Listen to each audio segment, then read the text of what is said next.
ఒరే సన్నాసి వాడిని పోనీ ఒక పట్టుకో, తాడు తెస్తాను, కట్టి ఎదురు పడేస్తాం. అన్నదన్న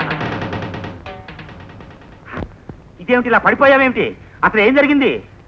చెంబరిక బసలు, కరబూజ, బరకాసి, శివకాశి, ఢమకూసి, నీ అమ్మ కడుపు మాడిపోయిన నీ భాష మారిపోయింది ఏమిట్రా? మతికాని చెలించిందా? అసలు వాడు ఏం చేశాడు నిన్ను? నీమే చేయించినాడా?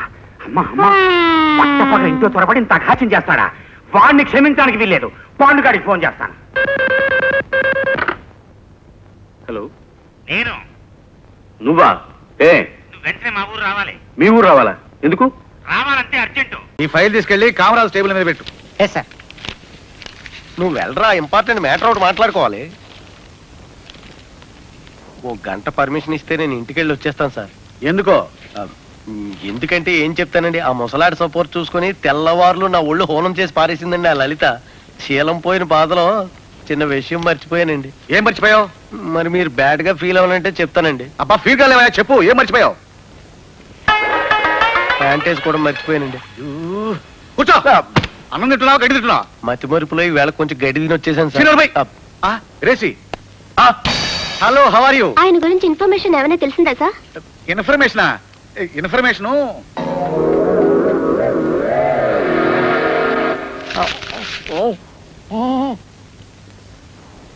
ఈ షర్టు టై అతనివో కావో చెప్పండి అమ్మా. ఆయనవే, ఇంట్లో ఉన్నప్పుడు వేసేదాన్ని. అంటే ఆయన పోయినట్టేగా? ఇంకా పూర్తి ఇన్ఫర్మేషన్ రాలేదమ్మా. సరే, ఓ 20 days వెయిట్ చేసి చూస్తాను. ఆయన అప్పటికి రాకపోతే ఆ ప్రభు ఆశీస్సులతో మళ్ళీ మ్యారేజ్ చేసుకుంటాను. మీరంతా తప్పకుండా రావాలి సుమా. అలాగే. ఏమమ్మా, సాల్మన్ రాజు గారు పోయాడా? ఆ విషయం నాకు తెలియదే. ఈ ఆల్బమ్ లో ఉన్న అందగాళ్ళలో ఎవరినో ఒకరిని చూసి సెలెక్ట్ చేసుకో, వెంటనే ముహూర్తం బెట్టింగ్ చేస్తాను, ఓ పని అయిపోతుంది.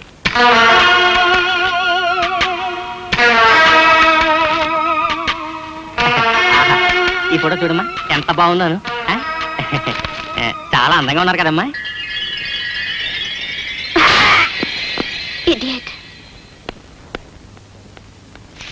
Gracie, hello Gracie. రాత్రి లలిత నిన్నేం చేసిందో చెప్పమంటావా? అయ్యో బాబోయ్ వద్దు. ఏదో నరసయ్య, నీ హల్వా దయవల్ల నేను మా ఆవిడ శుభ్రంగా కాపురం చేసుకుంటున్నాం.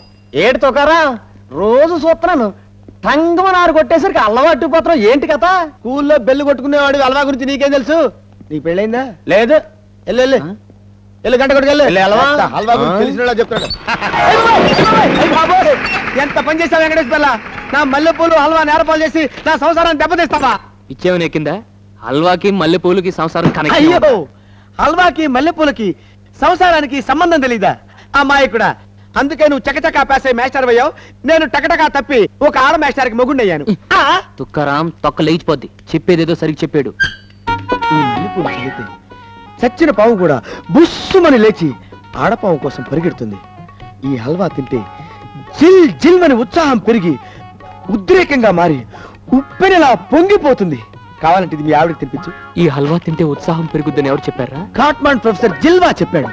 ఇది తింటే ఉత్సాహమే ఉత్సాహం, ప్రోత్సాహమే ప్రోత్సాహం.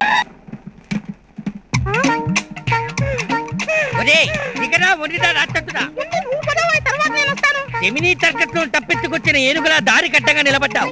ఎలా దిగమంటావురా? ముందు నువ్వు దిగు.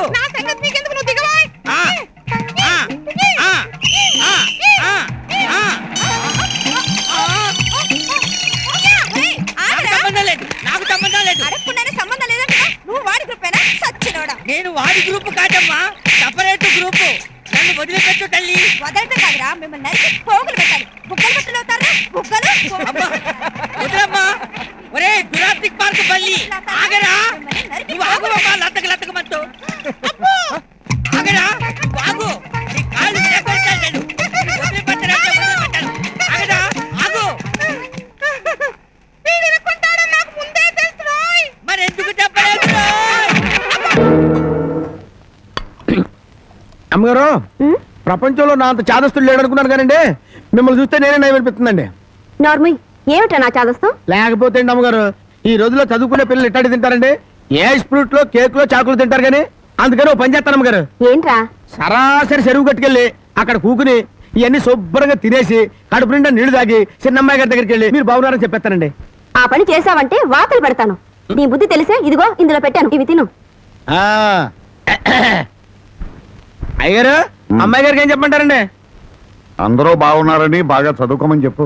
బాగా చదువుకోమని చెప్పడం ఏంటంటే బాగా చదువు చెప్పమని టీచర్లకి టీచర్లకి వార్నింగ్ ఇచ్చి వచ్చేస్తారండి. చాలారా అలాంటి పని చేయకు. నేను ఎందుకు చెప్తానండి, ఊరికి అలా అన్నానండి. అమ్మా ఒళ్ళు పెరిగింది కానీ బుద్ధి పెరగలేదురా నీకు. పర్వతం గుద్దినట్టు గుద్దావు. అమ్మా ఏంటి నెక్లెస్ పోయిందా? అవును సార్, మీకు 50,000 తెచ్చివ్వాలని ఎంతో ప్రయత్నం చేశాను సార్. ప్రావిడెంట్ ఫండ్లోని 10,000 వచ్చింది, ఇంట్లో సామాన్లు అమ్మితే 10,000 వచ్చింది. మిగతా 30,000 ఎక్కడి నుంచి సంపాదించాలో నాకు అర్థం కావట్లేదు సార్. 30,000 సంపాదించడం ఎలాగో కాస్త సలహా ఇవ్వండి సార్. నువ్వు ఉంటున్న ఇల్లు అద్దె sir. TV 60 sir. Radio 60 sir. మంచాలు 60 సార్. దిళ్ళు 60 సార్. దుప్పట్లు 60 సార్. మీ ఆవిడే 60 సార్. సొంతం సార్. దాన్ని అమ్మి వేలం వేసి. ఏమండి, తాళి కట్టిన భార్యను వేలం వేయడం న్యాయం అండి? ఏ నా పరువు ప్రతిష్టలు నువ్వు బజార్లో వేయడం న్యాయమా? ఏమండి వద్దండి, భార్యను వేలం వేయడం లోకల్లో ఎక్కడా లేదండి. ఎందుకు లేదండి? హరిశ్చంద్రుడు చంద్రమతిని వేలం వేయలేదు, అలాగే నిన్ను వేలం వేస్తున్నాను. దేవుడు పాట 20,000 20,000. 21,000. తెల్లగడ్డ పైన పాట 21,000 21,000. నా పాట 22,000. బట్టతల ఆయన పాట 22,000 22,000. ఒకటోసారి 32,000 నా పాట 32,000. పోస్ట్ మ్యాన్ గారి పాట 32,000. ఒకటోసారి రెండోసారి మూడోసారి పాట కొట్టేశాం. ఏమండి పోస్ట్ మ్యాన్ గారు, 32,000 నాకు ఇచ్చేసి మా ఆవిడని తీసుకుపండి. ఈ బండ మీద నన్ను లాక్కెళ్తున్నాడండి. నేను రాను, నన్ను వదిలు. వదలను. 32,000 పెట్టి నీ ఏలం పట్ల పడినానే. ఏమండి వద్దండి, నన్ను వేల వేయొద్దండి, వద్దండి. ఏమిటి ఏమైంది? ఏమండి ఇంకెప్పుడు ఎవరింట్లో నుంచి ఏ వస్తువులు తీసుకురానండి. కావాలంటే చలంగారింట్లో జన్మంతా పాచి పని వంట పని చేసాను, ఆ బాకీ తీరుస్తానండి. నాకు బుద్ధి వచ్చిందండి, నన్ను క్షమించండి, నేను ఇంకెప్పుడు చేయనండి. నీకు బుద్ధి రావడం కోసమే ఆ నెక్లెస్ ఖరీదు 50,000 అని చెప్పాను. దాని ఖరీదు 200. అది బంగారం కాదు, చిలకలపూడి సరుకు. నిజంగానా? అవును జాంగ్రీసు. చూడు మేడం జాంగ్రీ, ఎరువు సొమ్ము కాకినాడ కాజాలంటిది. దాన్ని ఎలా తీసుకున్నామో అలాగే నోట్లో వేసుకుని గబుక్కుని మింగేయాలి. విరవాలని చూసావనుకో గుడ్డలు ఖరాబ్ అయిపోతాయి. ఎరువు సొమ్ము కూడా అలాంటిదే. ఇక మీదట బుద్ధిగా ఉంది. సార్, పెళ్ళైనప్పటి నుంచి నేను చేయలేని పని ఒక్క డైలాగ్తో చేశారు సార్.